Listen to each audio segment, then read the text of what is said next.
Hi everyone, welcome. Thank you all so much for joining us today.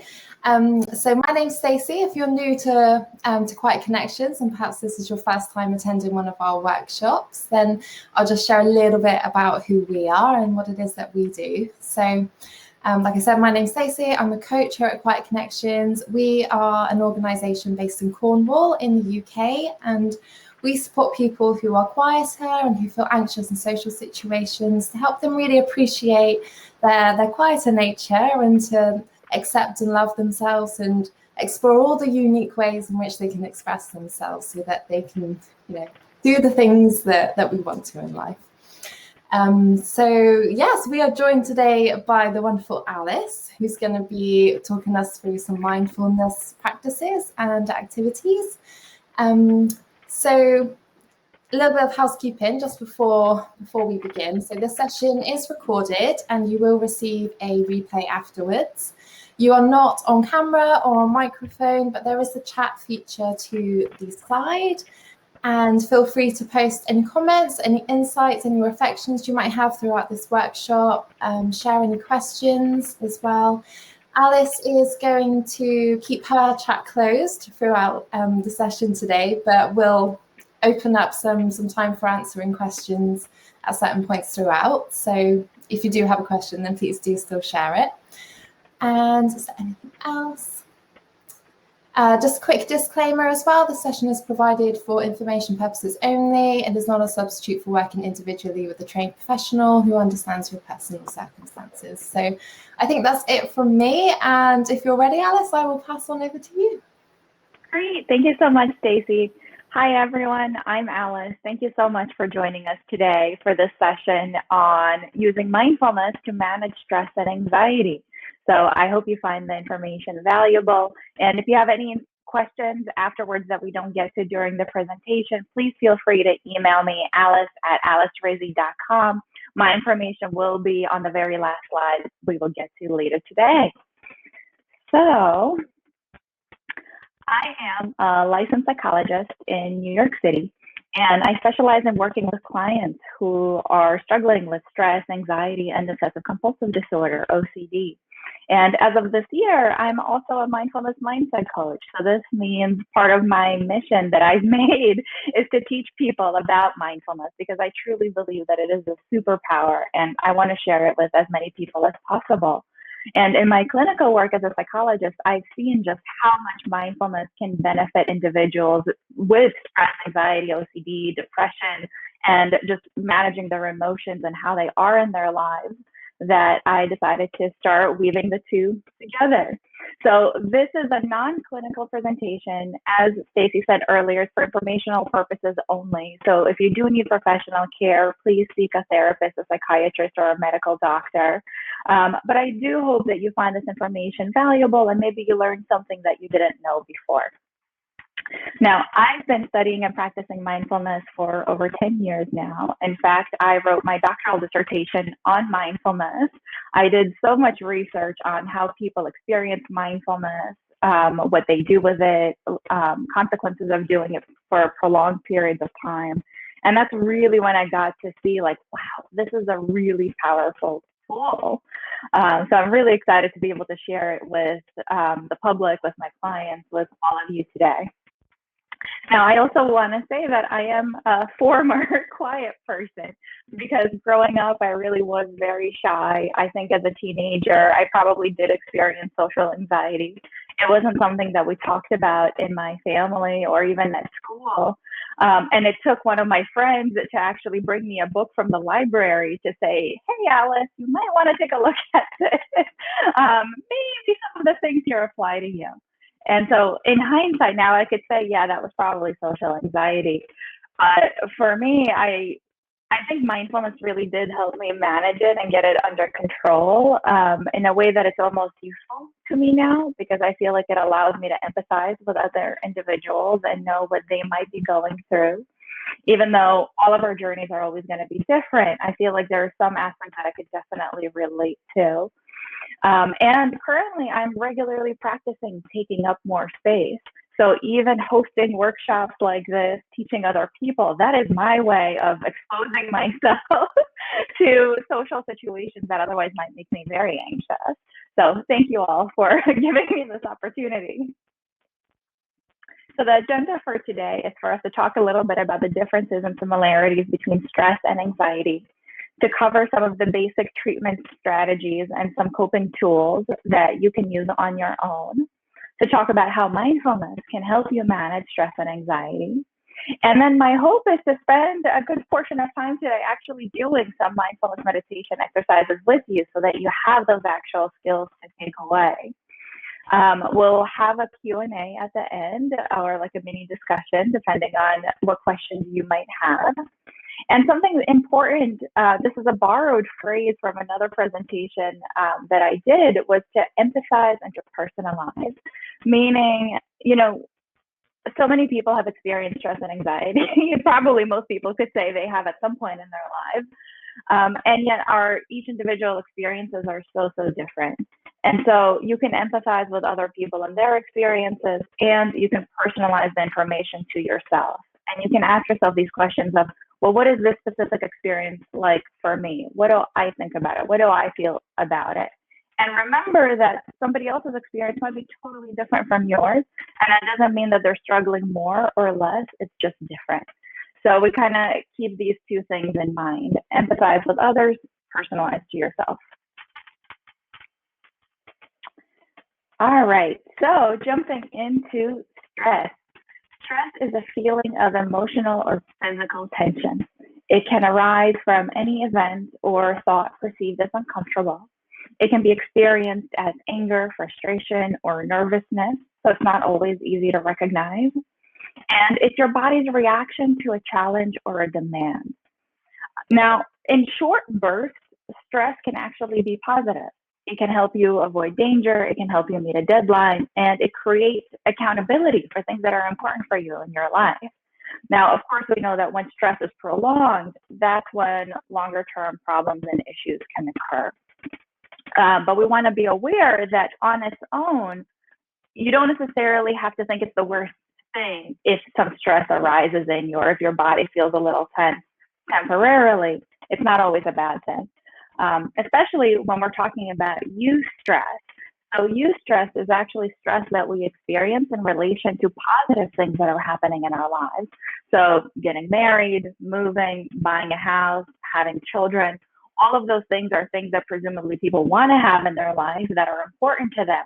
And nevertheless, it can be very stressful. Now, anxiety is the brain's normal reaction to something that it perceives as a threat. So it's experienced as worry, fear, or rumination, usually through thoughts, emotions, or physical sensations. Now, it's also usually future-oriented or anticipatory, something that hasn't happened yet, maybe never will happen, but we fear or we're anxious that it might happen. And it's all about the unknown, the uncontrollable, the unpredictable things, environment, people, or events in our lives. Now, one of the few things to remember about coping with anxiety is that as an emotion, it's time limited, it's normal and healthy, and it's meant to keep you safe. So anxiety, just like any other emotion, so sadness, excitement, joy, happiness, all of those emotions, they are all time limited. All of our emotions fluctuate. They go up and they come down. So as an emotion, anxiety is uncomfortable, but it's not dangerous. And I really want this to be a key takeaway, because people who are experiencing anxiety on a frequent basis may sometimes even experience an anxiety attack or a panic attack. And one of the symptoms of those attacks is that I'm dying, everything is doomed, like it's a catastrophe, I'm never going to survive this. And again, if we know that it's anxiety, and if you can remember that it's time limited and it fluctuates, sometimes even that knowledge can help calm you down in that moment. And you can even say to yourself, this really sucks, this doesn't feel good, I don't want to feel this way, and I can get through it, just as I can get through any other emotion that I experience. So I often have some of my clients even write this yellow piece down as a mantra to use. It's uncomfortable, but it's not dangerous, as a helpful reminder. So treatment for stress and anxiety. When your stress and anxiety gets to a really intense level where it's persistent, it's regularly occurring, it impairs your daily functioning, for example, at school, at work, and at home with your family, in different relationships, when you are avoiding responsibilities that you have, when it results in recurring physical ailments. So, for example, stomach aches, nausea, headaches, fatigue, jitters, panic attacks, or other unexplained symptoms. You just don't know, you feel bad, but you don't know why. And when it limits you on the kind of life that you want to have, those are all signs to you, okay, it might be time to seek professional help to help me manage the stress and anxiety. And even if it sometimes doesn't result in significant negative consequences, but you want to be able to deal with it in a healthier way, that can also be a cue to you, okay, maybe I should try to seek a therapist or a coach or someone to help me manage this, purely because I want my life to be better. I don't want to be suffering all the time.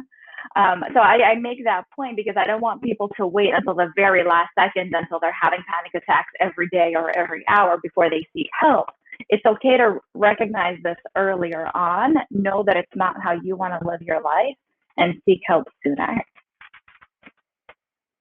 And treatment for anxiety, actually, there's many different options and many really great, effective options. So cognitive behavioral therapy, acceptance and commitment therapy, and exposure therapy are all evidence-based treatments for anxiety. This means that research has shown that if you follow those specific protocols, which the psychologist or therapist would be able to walk you through, if you follow the steps, you will feel better. You will be able to manage your stress and anxiety in a healthier way. Mindfulness-based stress reduction is an 8-week group program that anyone can take. And it's not necessarily taught by a therapist or a psychologist. Often they're facilitators that have been learning about mindfulness and meditation for a while, and they have to finish a specific certification in order to be able to teach this. But this 8-week course that, especially as of the pandemic, is available online pretty widely, can be really helpful if you already know that you're interested in mindfulness and meditation and you want to make it a regular practice for yourself, or if this presentation is the first time that you're ever hearing about mindfulness meditation and you think, maybe I want to explore this further, mindfulness-based stress reduction might be a good way for you to do that. Now, there's also traditional talk therapy. This is what most people typically think of as therapy, or what people see on TV when you talk to another individual about what's going on in your life. And that absolutely can be helpful. But again, to me, it's in a slightly different category than the evidence-based treatments mentioned above, the CBT, the ACT, the exposure. Those are specifically been proven to work for anxiety. And then, of course, there's medication. If you think you might need medication, consult with a medical provider or a psychiatrist, because there might be biological, chemical factors at play that are causing you to feel a certain way. So again, anxiety and stress in short bursts are normal and healthy responses. When biologically or chemically something is off, you might be feeling it too frequently, or it might be feeling too intensely. And that's when medication can really help regulate that. So I want to pause for a second and see if anything is coming up, if there's any questions. I know I'm going through this pretty quickly. Let me know. We'll take a pause. Feel free to ask any questions in the chat.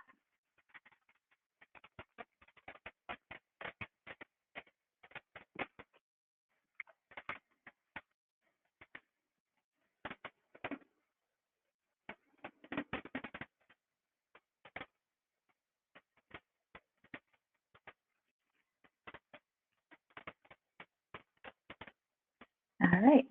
If anything does come up, feel free to bring it up. So outside of professional care, there are a lot of different tools for managing anxiety that you can try on your own.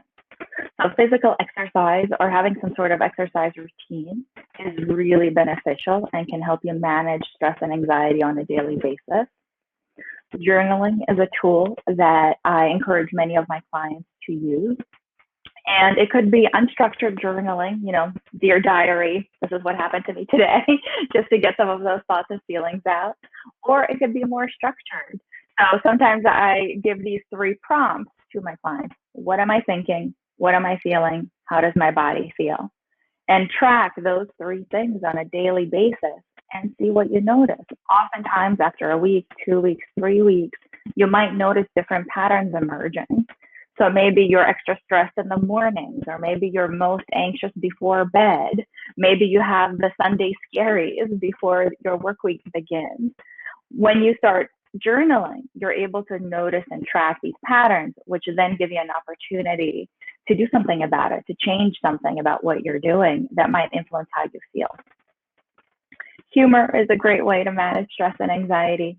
And the way that we can think about integrating humor is watching comedies on television, watching funny movies, going on YouTube, even on your lunch break or in between meetings, watching like funny cat videos or dog videos. That's something that I always enjoy. For you, it might be babies, or it could be like people doing silly things or pranks. Thinking about like, what is it that I find joy in? What makes me smile? What makes me happy? And really integrating more of that into your day-to-day life.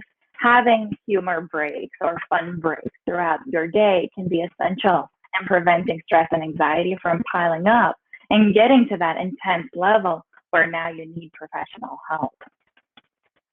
Now, the next one, alone time or friends time, really depends on how you personally re-energize. So often we think of introverts and extroverts, right? Introverts re-energize on their own, while extroverts re-energize around other people.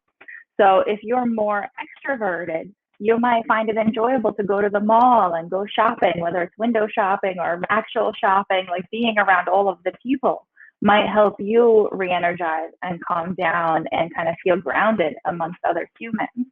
If you tend to be more introverted, for you, it really means taking alone time, making space just for yourself, nobody else, locking yourself in your room, going on a nature walk by yourself, really limiting how much contact you have with other people so that you can really re-energize and tune back into yourself.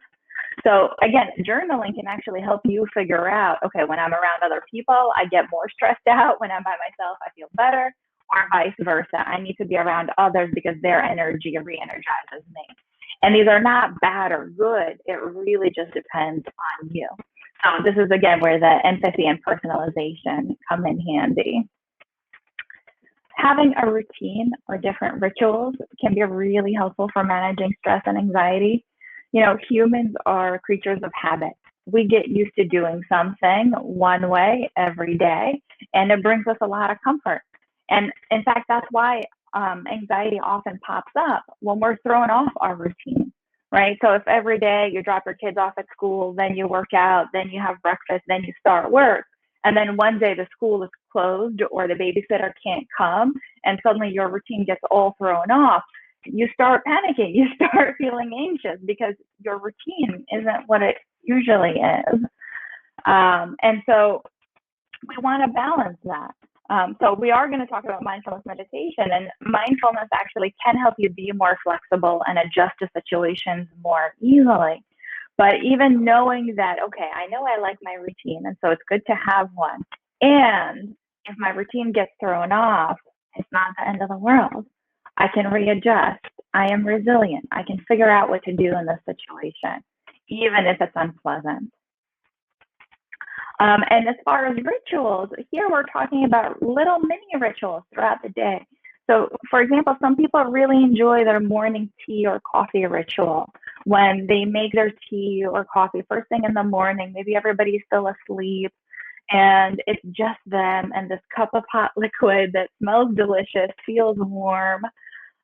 Even if it's just 2 minutes of you making this cup of coffee or tea for yourself, having this ritual can bring about a sense of stability and calm to your day to start off with. And you can have other rituals throughout the day. These could be walking rituals, journaling rituals, rituals around meals or exercise, or even a meditation ritual.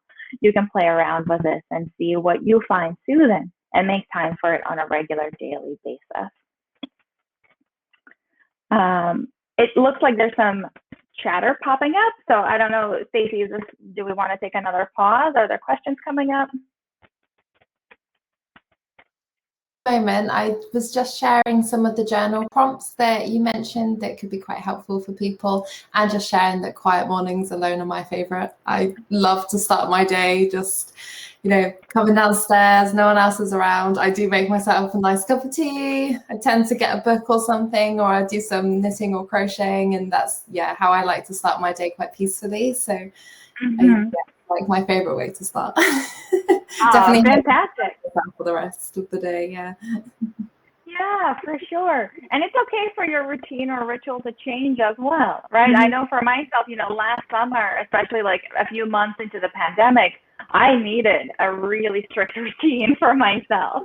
Every summer I try to do, last summer I tried to do things, every morning at the same time, in the same order, because that's what brought some sanity and stability to my life when everything else was so hectic around me.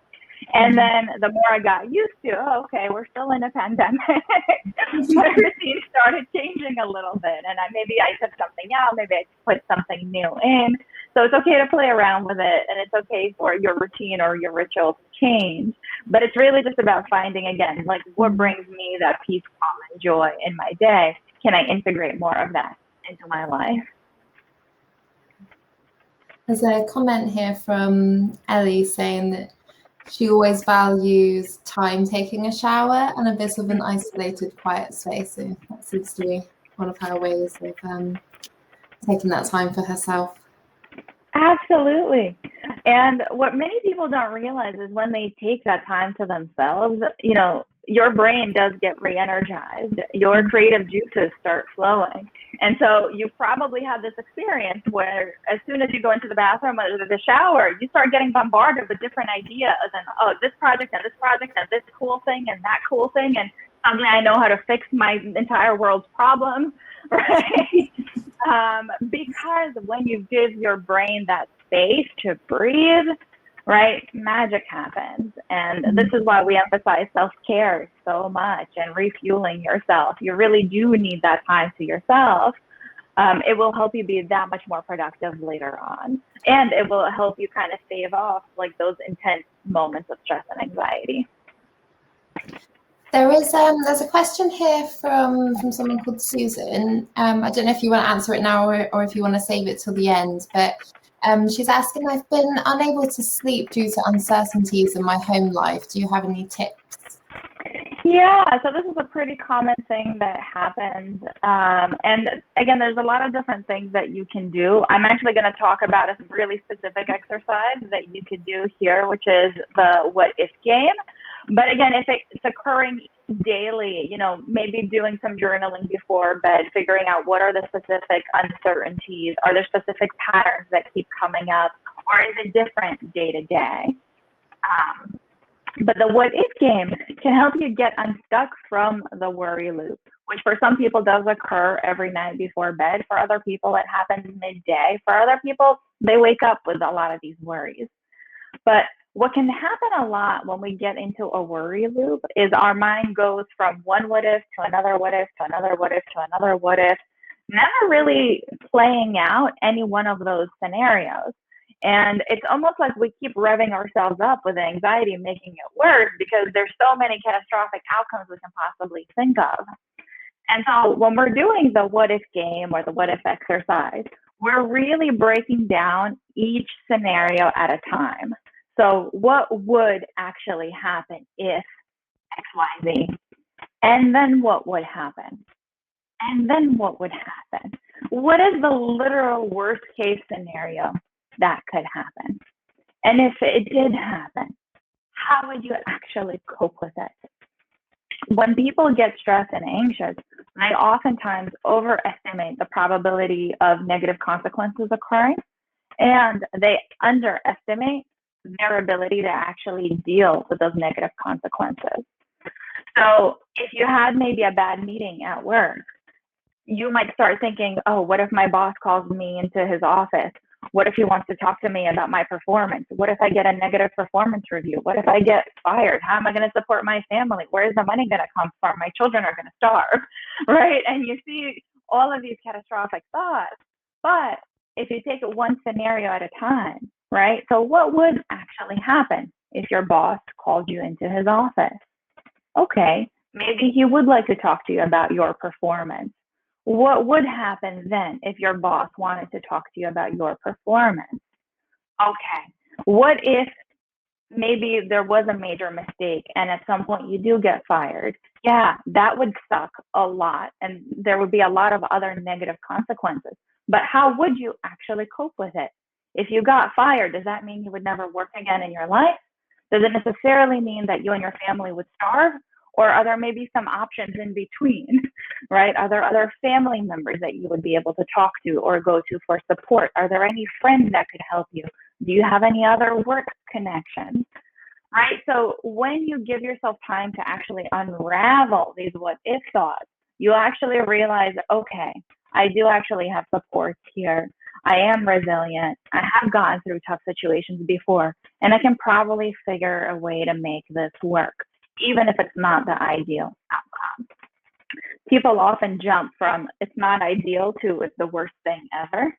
And so this what if game really gets you to slow down and use some of those analytic skills that you have to figure out how you would actually cope. Because the truth is, you've gotten this far. Maybe it wasn't easy, maybe it was really damn hard, but you got this far. Can we use some of those skills to apply to any one given situation that your brain is currently spiraling about in this moment? Again, if you remember to a few slides back, anxiety is temporary and it fluctuates. It goes up, it comes down. Your brain starts going into this worry loop when the anxiety is heightened. If you could find a way to manage until the anxiety calms down, once the intensity is lower, you realize, okay, maybe this actually isn't the greatest catastrophe that I thought that it was, and maybe I actually can figure out what to do here next. Does that make sense? That was really helpful. Thank you. Oh, good. I'm glad. And if you need some help, right, so you can play the what if game for yourself in your head, you can write it out in your journal, or you can even do it with another person. So if I said, oh my God, Stacey, what if I get fired, right? Stacey, you could say, okay, well then what would you do if maybe you did get fired? And then what, right? So you could play this game with a partner or a friend or a family member, or you can just do it with yourself. The point is really just to get from A to Z on every thought. And oftentimes, if you can get through even one scenario, the anxiety level will go down. And maybe you go on to the next one, or maybe you can stop right there.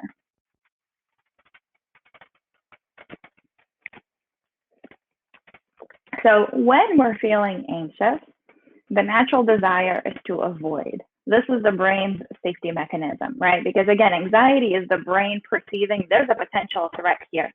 So you can think of it almost like as alarm bells going off. Danger, danger, avoid, stay away, get out. But what can often happen is that the brain's alarm signal maybe is a little bit sensitive for what the actual situation is. Because the truth is, this alarm system is quite ancient. So it was initially meant to prevent us from getting eaten by tigers and bears in the wilderness, right? But over time, this fear mechanism developed into modern day stress and anxiety.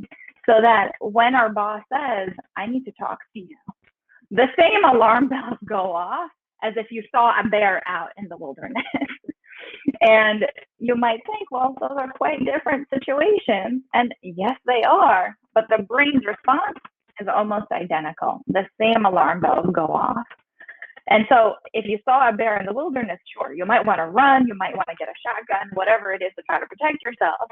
You're not going to have the same response, hopefully, if your boss says we need to talk. So other strategies might be more helpful. So it's important to recognize that, okay, when I feel anxious, I'm going to want to avoid the situation. And that doesn't necessarily mean that that's the best thing to do. If your boss says, I want to talk to you, you don't want to run away and never show up to work again, right? That would have even worse consequences, most likely. And the more you avoid something, the more it reinforces the fear and leads to more alarm bells and more avoidance. So it's kind of like a cycle, right? So if your boss says we need to talk and you try to avoid it as long as you can, eventually you probably will talk to your boss. But in the meantime, as soon as you make this decision, I'm going to avoid and I'm going to postpone, I'm going to tell my boss I'm not going to talk now, you might get a brief moment of relief, like,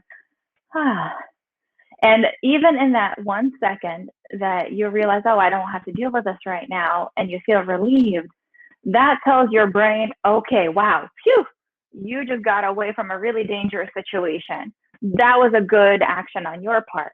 And so next time it perceives something similarly dangerous, it's going to say, oh, remember how you felt better for that split second before when you avoided? Yeah, let's do that again. And let's keep doing that. And so this reaction generalizes and spreads.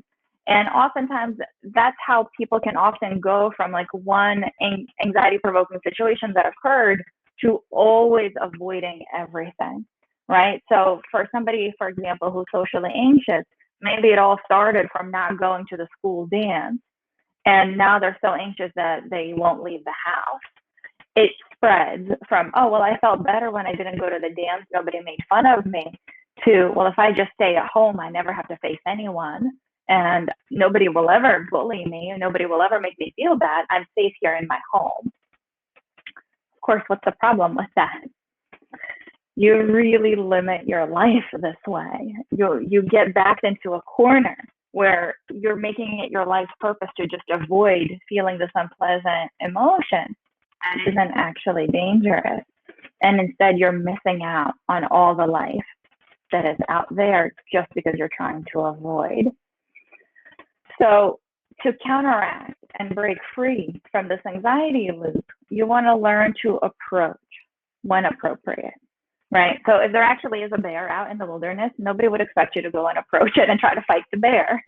But if your boss says, we need to talk, can you recognize, ooh, I just felt a little anxiety. Oh, I don't really know what's going to happen. And I'm going to have to face the music anyway, so I might as well go now. Kind of like ripping the Band-Aid off.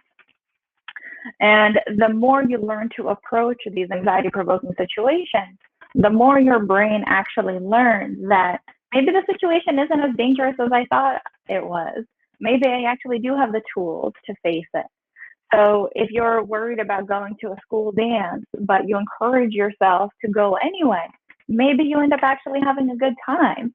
Maybe nobody makes fun of you. Maybe you actually dance with somebody. Maybe somebody you like is there and you get to talk to them, right? So you're giving yourself this opportunity to learn new information when you approach that can entirely shape how you manage anxiety in the future when you do get the same feeling. So rather reinforcing this idea of I have to escape, I have to get out, you say to yourself, well, maybe I don't. Maybe I have a choice in what I do here. Maybe in this situation, it actually is safe to approach.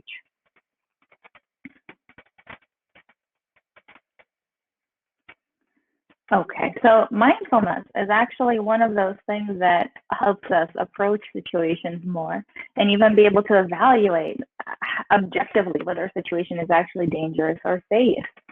So the way that I define mindfulness is as the quality of paying attention to the present moment with awareness, acceptance, kindness, compassion, curiosity, and non-judgment.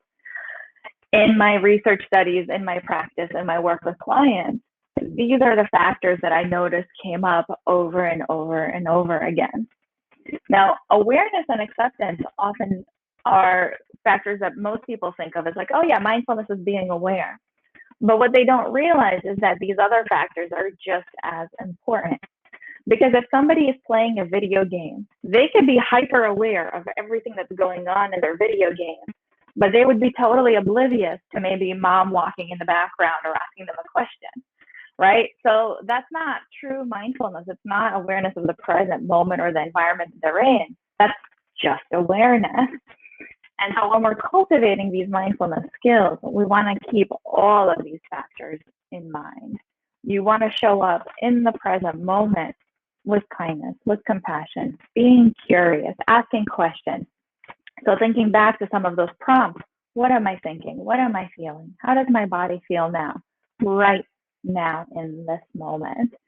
And whatever you find out is there, treating it with non-judgment, treating it with kindness. Oh, maybe that's unpleasant. It doesn't feel good. And that's how I'm feeling right now. So it's this curious, compassionate stance that's much more than just awareness. And I also like to split it up into day-to-day mindfulness and mindfulness meditation. So day-to-day mindfulness can be informal or formal. It can be practiced anywhere, anytime, with any task or object, or nothing at all. It can be practiced while moving, eating, doing the dishes, showering. And it doesn't require consistency or regularity. You can literally just decide, I'm going to be mindful, and kind of turning on the switch of, I'm going to be aware, I'm going to be accepting, I'm going to be non-judgmental. Mindfulness meditation is usually formal. It's usually practiced sitting down, but can also be laying down or standing. It is usually practiced in stillness or with limited intentional movement. And it's best when it's practiced daily around the same time. And you're going to notice different benefits from practicing day-to-day mindfulness than you do from mindfulness meditation. But the two practices influence each other, and they can both be really beneficial to you in helping you manage your emotions, especially stress and anxiety. So why bother practicing mindfulness? It can help increase your immune system functioning. It metabolizes the stress hormone, cortisol. It can help you shift your attention from internal to external and toward things that are valuable or important to you. It can help improve your communication, so your ability to identify and express your thoughts, emotions, and physical sensations. It can increase your ability to observe your thoughts, emotions, and sensations without reacting to them, right? So, ooh, this thing is scary. Okay, how do I want to respond to this scary experience? What do I want to do about it? And it can help you notice troublesome thoughts, emotions, and sensations earlier and choose whether to engage and treat them or disengage and let go. Not every thought we have needs to be responded to right here, right now. And oftentimes when we feel stressed or anxious, we feel this urgency. And this is actually something that I see a lot with my clients with obsessive compulsive disorder. Everything feels urgent. Everything pertaining to the obsessions or the compulsions that they have. I need to do this right now. I need to fix this right now. I need to make this go away right now. And if you experience this, please don't think that that means you have OCD. Urgency is just one of the symptoms.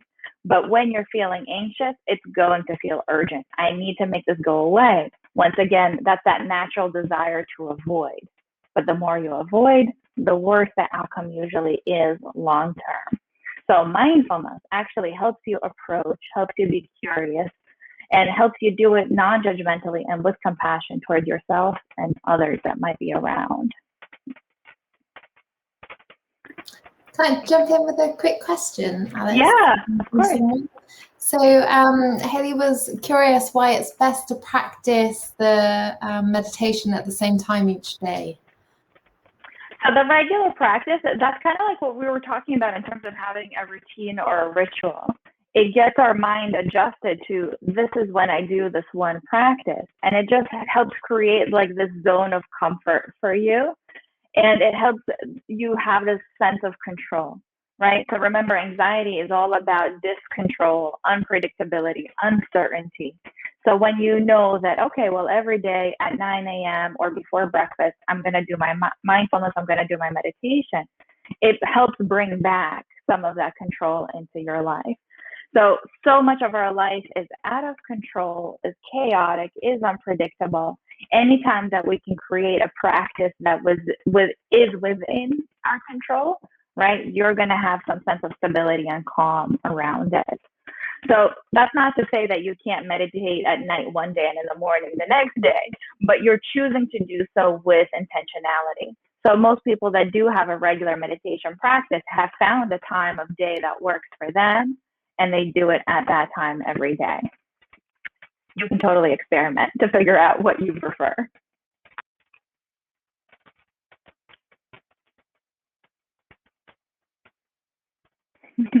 Sorry, I just did take a quick peek at the chat, even though I try not to. But yeah, zone of comfort really does sound lovely. And so it's figuring out what is my zone of comfort, what is within that zone of comfort, but being flexible versus rigid in terms of if something happens to disrupt that zone of comfort. If a stressor pops up that you weren't expecting, it doesn't necessarily mean that your entire world is over now. It's mindfulness can help you say, okay, stop, pause, take a breather. How do I want to respond to this now? How do I do it with kindness, with compassion, with curiosity, rather than reacting automatically how I typically might when I'm uncomfortable, rather than avoiding or running away? So reacting versus responding. Reacting is usually automatic, habitual, instinctual, and often careless, versus responding is thoughtful, intentional, caring, and careful. And I think this is probably a semantic difference, within the psychology world, within my own mindfulness research. That's kind of how I've come to think of reacting versus responding. I do want to recognize that other people don't necessarily make this distinction, but I find it helpful that my reactions are automatic and habitual and not necessarily always thought through carefully, whereas my responses tend to be more mindful, more intentional, more in line with my values and the kind of person that I want to be. So mindfulness helps increase responsiveness while decreasing reactiveness or reactivity. So it could turn around your natural desire to avoid and flee to a more cautious approach and see what happens. So the benefits of being more mindful, other than all of these that we just talked about, plus tons more, for me, is you get to choose how to live your life. It's the ultimate pause or space between stimulus and response. In that pause, you get to decide, who do I want to be? What is important to me in life? What choices do I have available to me? And which one do I want to take right now? And that answer might vary depending on the situation, depending on specific factors in the situation, but you get to choose. So to me, the biggest benefit of mindfulness is having choice in your life, having intentionality in your life, being fully sort of in control in that way, right? So you might not be able to control stressors that pop up for you or external situations that happen, but you are in control of how you respond to those things. When people are not mindful, unfortunately, they don't realize that they have this choice. And they think that every thought that they come up, that needs to be addressed right now. Or just because they feel anxious, that means something's terribly wrong and they need to run away, or it's something else that they need to do. But with mindfulness, you learn to pause and you learn to think through all your options, and you get to choose what to do next based on what's important to you. So just as a refresher, mindfulness is paying attention to the present moment, awareness, acceptance, kindness, compassion, non-judgment, curiosity. And the easiest way that I find to practice mindfulness day to day is through your 5 senses. So what can I see right now? What can I hear right now? What can I smell? What can I taste? What can I touch? Using those senses, whichever ones are available to you, or all of them, or going from one to the other, that is one way to be present, to be mindful right now in this moment. And so this is a depiction of a worksheet I actually have on my website, alicerizzi.com. It's a 5 senses mindfulness worksheet, which anybody can download for free. And I go in detail specifically through each of the senses and different questions that you can ask yourself, to listen to practice in the moment using your senses. No fancy tools necessary. So these are some mindfulness exercises that I thought we could do together. There's 4 here. We totally don't have to do all 4. We could start with 1 and see how we feel. But I wanted to give us some options. So we can do a mindfulness of an object, mindfulness of the breath, mindfulness of the body, and something called dropping anchor that is not necessarily my exercise. It's by Dr. Russ Harris, who is also author of The Happiness Trap. book, which I highly recommend. So it's not specific to mindfulness, but it does actually help people practice mindfulness day to day and be more cognizant of their thoughts and feelings and values in life in order to make choices that are aligned with those values. So I don't know if people have a preference for where they want to start. Is there one burning exercise that sounds like, yes, let's do that one? If anyone wants to pop in their preference in the chat, then we can have like a little vote. And any exercises that we don't do, I'm happy to post on my Instagram. You can find me at Dr. Alice Rizzi, sorry, forgot for a second, at Dr. Alice Rizzi on Instagram. And I usually, at least once a week, I'll upload different meditations on my profile, but whichever ones we don't do today, I'll make sure to upload in the next week or so. Stacey, anyone that you want to do? I'm really curious about the drop in the anchor because I've never heard of that one before. But could we start maybe with the body, and then if you've got time to have a look at the drop in anchor one? I think we probably could start with dropping anchor because it does have a body component to it. Susan said body as well. What are you thinking? Yeah, let's do dropping anchor. And then if you guys still want body, we'll do maybe a little bit of a longer one, body one. Lovely. Dropping anchor represents kind of this metaphor that when you're a ship at sea, you can drop your anchor at any time, and wherever the boat is, it will just stop, regardless of the circumstance. So if it's in the middle of the sea and a storm is coming, a ship might drop anchor to wait out the storm. Now, the dropping anchor doesn't help it outrun the storm or prevent the storm from coming. It just helps it get through the storm.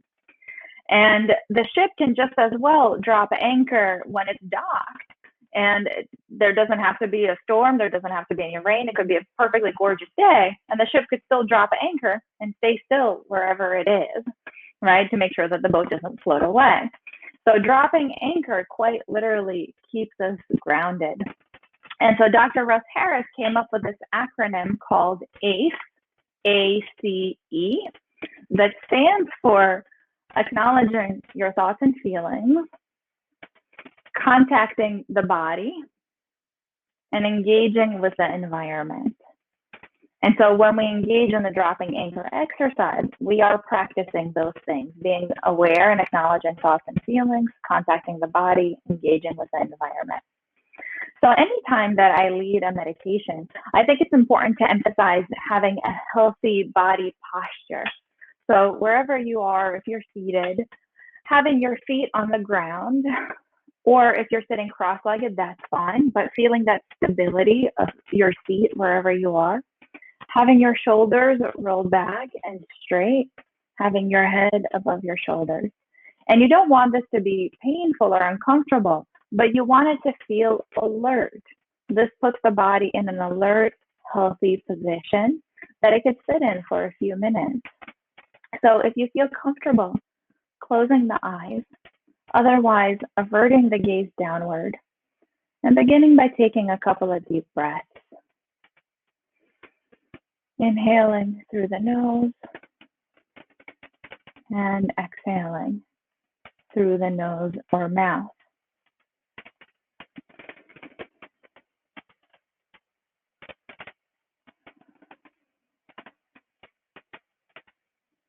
And beginning by noticing what thoughts are present for you in this moment. To yourself, no need to say them out loud. But thinking, what am I thinking right now? What's on my mind in this moment?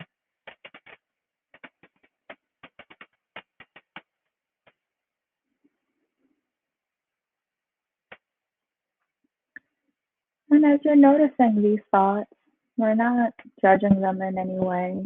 We're not making them go away or keeping them still. We're simply kindly noticing that that's what's present right now. These are the thoughts I have. Continuing to breathe in and out.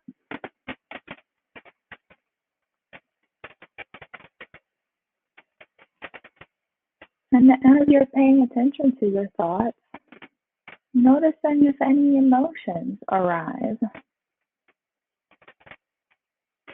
Am I happy? Am I sad? Am I worried? Am I anxious?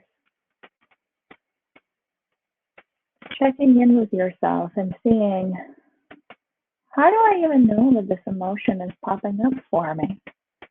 Where in the body might I be feeling it? And so we're slowly shifting our attention to the body, noticing where in the body we feel whatever emotions we're feeling right now.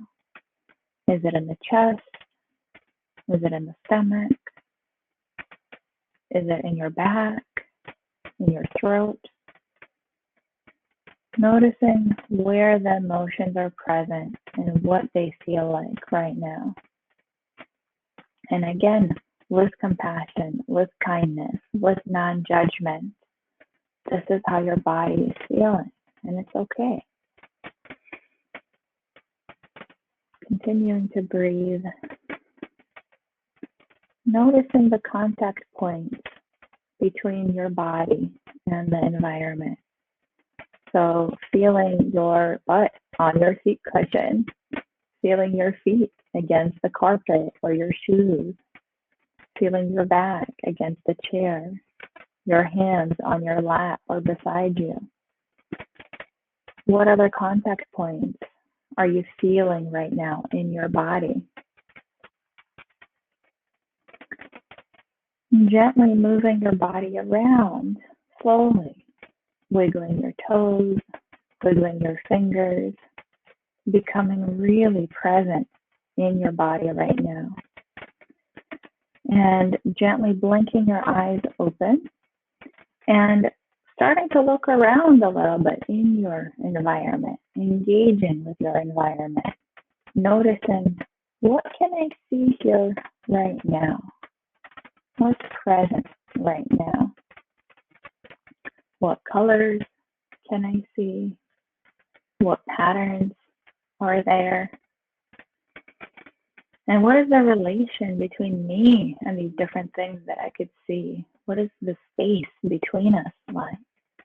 I am sitting here right now looking at these things in my office. And then gently bringing your attention back here, taking a moment.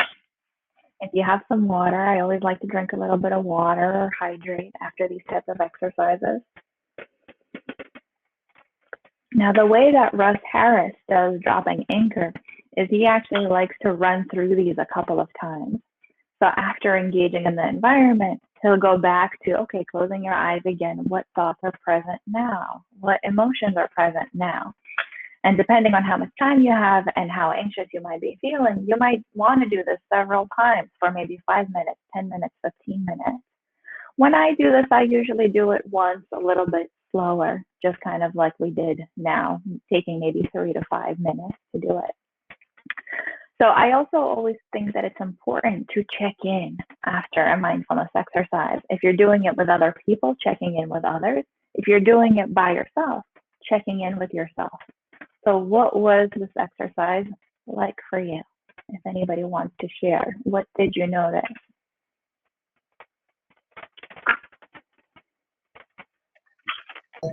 So what became really apparent is that I've got a pain in my shoulder and in my neck from, I think, a couple of days of feeling quite tense. And all of a sudden, when I close my eyes and the bit of making contact with the body, that just became really apparent. And all of a sudden I was like, yeah, there's a lot of discomfort being stored in this space. Mm-hmm. Well, thank you so much for sharing, Stacey. I really want to roll it out. Absolutely. But that's a prime example of how mindfulness can help you, right? It can bring to your attention something that you didn't even realize was there. You suddenly can recognize, oh, there's tension present here. Oh, my muscles are sore. And that enables you to take a different action that you otherwise might not have taken. You can choose to relax your shoulders. You can choose to take a warm bath or a hot shower afterwards if you have time. You can choose to maybe do some light stretching or light yoga. So it's a prime example of this is how mindfulness makes us aware of things that were there regardless. It really is just a matter of, am I aware of it or not? And now that I'm aware of it, what do I want to do about it? Ellie shared here that this is the first time I think I've felt anxiety in the throat or noticed it held there. That's really amazing. Yeah, people store stress and anxiety in all different parts of their body. And doing this type of mindfulness exercise can help you become aware of what's there. And over time, you can learn to release it earlier and earlier and earlier. So that if you're sitting scrunched up by your computer right like this, you can notice it when it just happens versus after 3 hours or 5 hours of sitting like this. And can you imagine what a difference, what a toll it takes on your body if you can remove this tension or alleviate this tension right away versus after hours or days or years of having this type of posture? That's one of the benefits of mindfulness. So I know we only have a couple of minutes left. So I do want to see if anybody else has any other questions, if anybody wants to discuss anything. This is my information. So you can find my mindfulness website at alicerizzi.com. If you do happen to be in New York and you want to look me up for therapy, my website is dralicerizzi.com there. Unfortunately for counseling, I can only meet with clients in New York and Florida via telehealth. And on Instagram, you can find me at Dr. Alice Rizzi. Now, I've also listed some of my favorite mindfulness apps. So that's mindfulness.com, FitMind, My Life, and Insight Timer. And each of these has its own benefits as far as why I like to do them. Right now, my most favorite one is mindfulness.com because I really enjoy the voice and the presence of the two facilitators there. They're Australian, or one of them is Australian, so personally I find that voice very soothing. But I also find that that app is very well researched and very well executed, so it is one of my favorites at the moment. And also, I'm currently working on my own mindfulness course that I'm hoping to release later this year, and you can follow me there on my website, alicerizzi.com. If you download the 5 senses of the 5 senses mindfulness guide, sorry, that's that picture with the avocado, you will receive updates there about my course. And you'll also get an intro email to mindfulness and meditation where I go in detail into each of those factors of mindfulness that I was talking about, the awareness, acceptance, kindness, and so on. I talk about what each of those means, how to practice them, how to apply them to your life in meditation and day-to-day life. And my course is basically just going to be a little bit more advanced version of that if you're interested. So, any questions, any discussion points?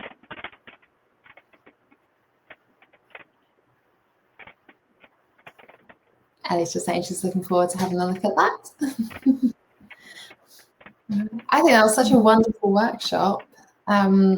And actually, it follows on, or our workshop next week actually really follows on nicely from this one as well, because we're going to be exploring movement and breath in the body. So yeah, if anyone wants to kind of sign up to that one next week as well, that would be a really nice add-on from what we've been exploring today. Can I ask you a quick question, Alice? Because Sure.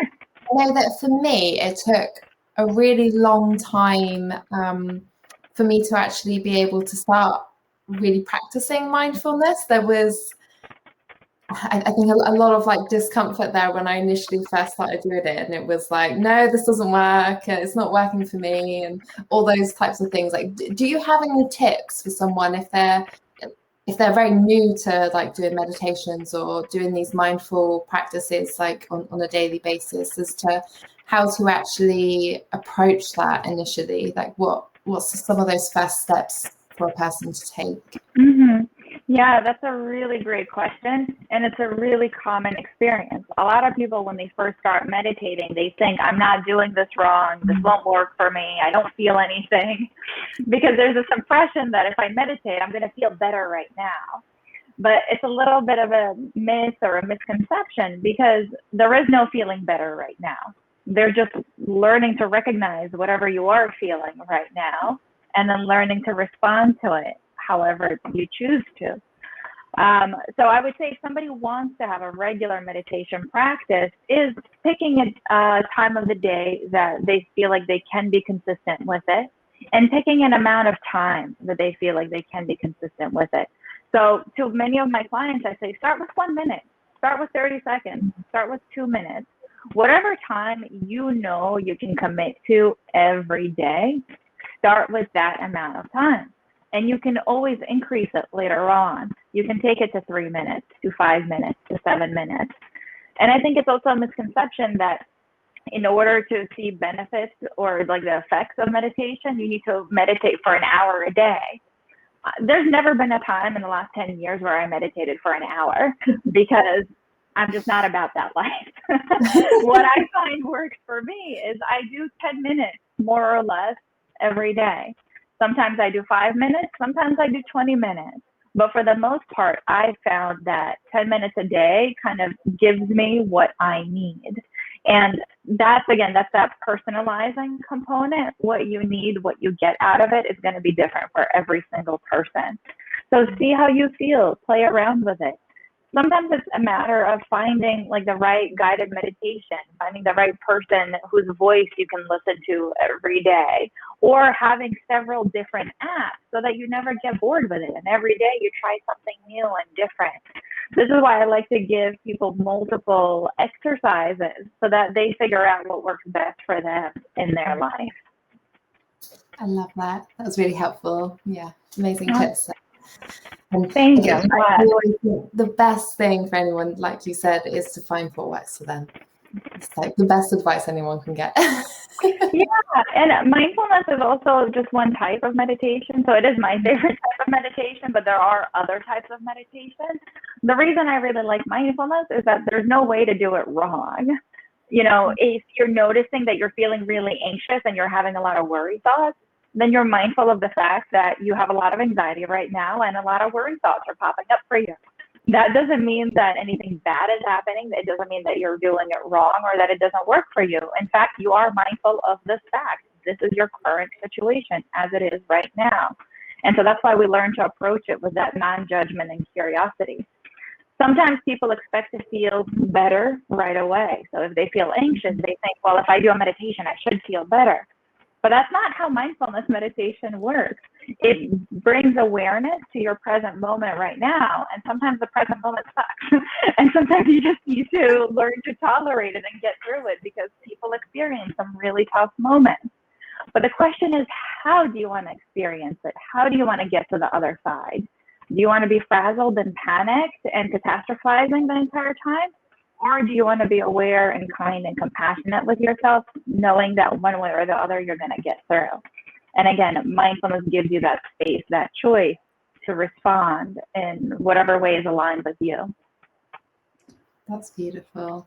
That seems like such a nice place to end this workshop on today, and lovely message for people to take away. So just want to really thank you, Alice, for coming on and sharing everything, sharing all this information and these practices with us. It's been really, really helpful.